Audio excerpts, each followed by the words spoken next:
Hey guys, React over here. Sorry, I have a new name. My old name was React4B, but 2 strikes, so I'm just not using that account anymore.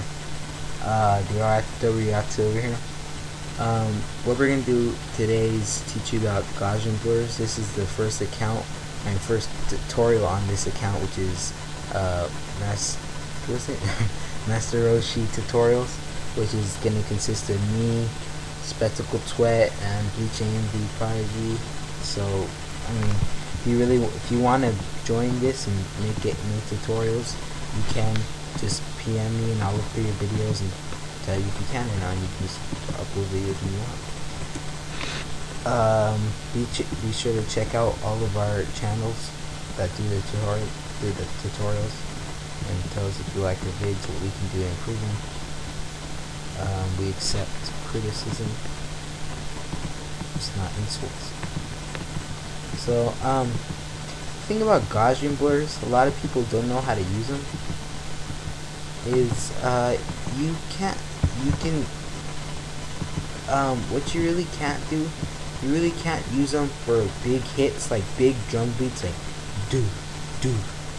That's not what they're for. They're more for the tinsing, the tss. Kind of like the scraping metals, and the barely like the glass that's like when you make a toast.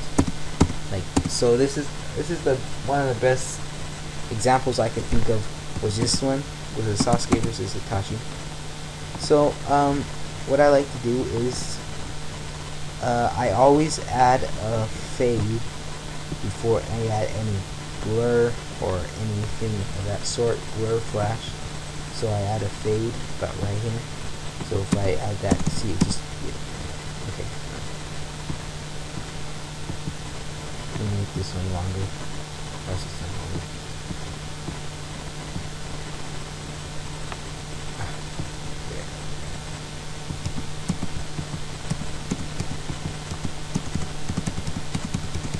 Well, you can't really see it because it's not that big of a fade, but so once you have that,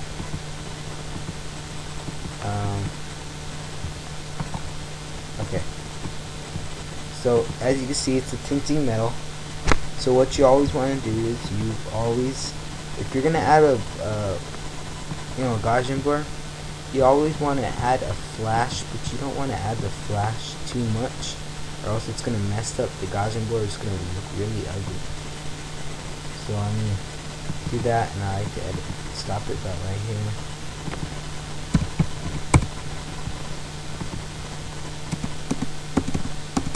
Stops right here. So I see here's a tinting metal sound. So I mean, now you just go into your Gaussian blur and reset to none.